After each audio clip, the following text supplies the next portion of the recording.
Cette semaine, nous plongeons dans la bataille des géants de la tech avec l'IA en ligne de mire.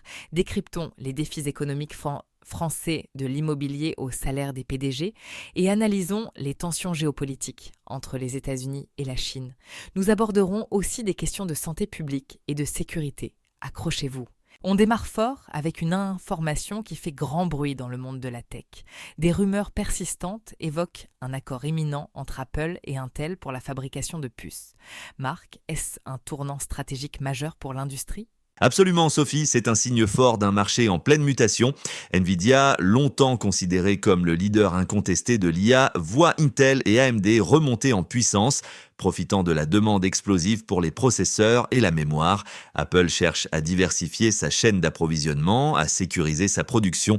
Pour Intel, c'est l'occasion de revitaliser sa division de fonderie et de redevenir un acteur majeur face à TSMC. C'est une guerre pour la capacité et la souveraineté technologique.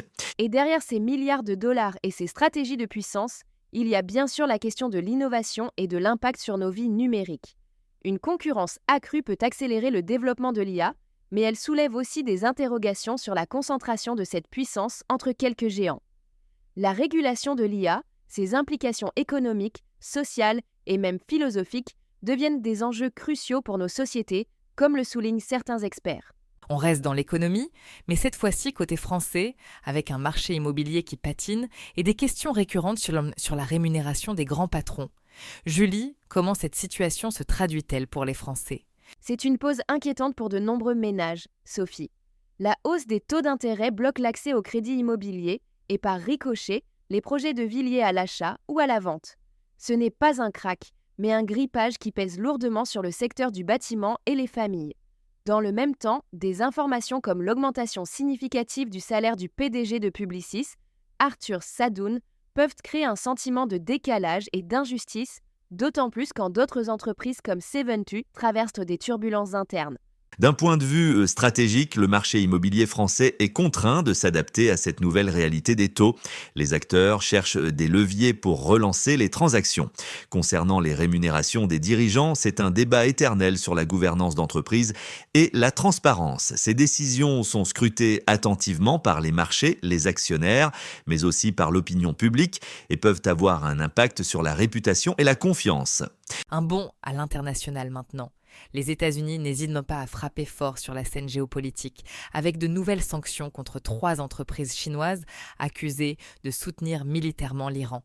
Marc, quel est le message de Washington derrière ces actions ? C'est un message clair, Sophie. Les États-Unis cherchent à accentuer la pression sur Pékin pour qu'il cesse tout soutien militaire à Téhéran, notamment en lui fournissant des images satellites. Ces sanctions, juste avant une visite potentielle de Donald Trump en Chine, sont aussi un signal politique fort pour contester l'influence chinoise au Moyen-Orient.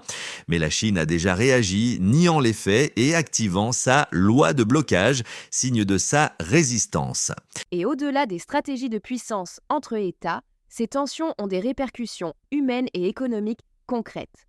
Elles peuvent perturber le commerce international, créer de l'incertitude pour les entreprises et, à terme, affecter les populations qui dépendent de ces échanges. C'est un jeu d'équilibriste où les enjeux sont très élevés pour la stabilité mondiale.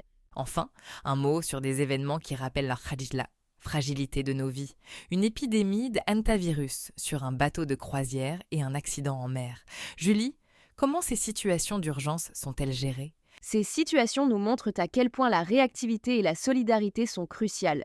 L'épidémie d'hantavirus sur le MV Hondus, où même le médecin de bord a été touché, a nécessité une organisation complexe avec l'aide d'un oncologue américain pour prendre le relais et le rapatriement des passagers. En parallèle, l'explosion d'un bateau au large de Miami avec de nombreux blessés rappelle la nécessité de la prudence et l'importance vitale des premiers secours et des équipes d'urgence. Chaque incident est une épreuve pour les personnes touchées et les systèmes de gestion de crise. D'un point de vue stratégique, ces événements, même s'ils semblent ponctuels, posent des défis majeurs aux opérateurs de croisière et aux autorités sanitaires mondiales. La transparence de la communication est essentielle, tout comme la capacité à déployer rapidement des ressources médicales et logistiques.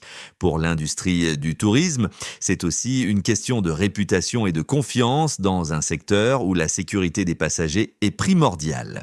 Pour finir sur une note plus légère, ou du moins plus médiatique, on a Shakira qui sort un nouvel hymne pour la Coupe du Monde, Bob Iger honoré, mais aussi des turbulences internes au sein de la chaîne Le Média.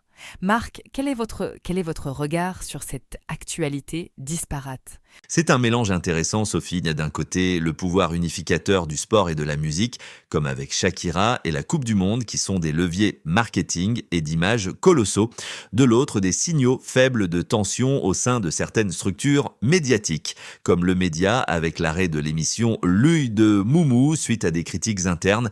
C'est le reflet des défis constants de la liberté éditoriale et de la cohésion interne dans le monde médiatique actuel. Oui, et ces éléments, bien que divers, touchent tous à notre sphère culturelle et informative. L'honneur rendu à Bob Iger de Disney souligne l'impact des grandes figures sur la culture populaire. Les turbulences aux médias rappellent que derrière chaque émission, il y a des équipes, des personnalités et des débats internes qui peuvent avoir des répercussions sur le contenu que nous consommons et la vision du monde qu'ils nous proposent. Et enfin, la valorisation des fruits natifs du Brésil par le président Lula montre l'importance de la culture locale et de la biodiversité.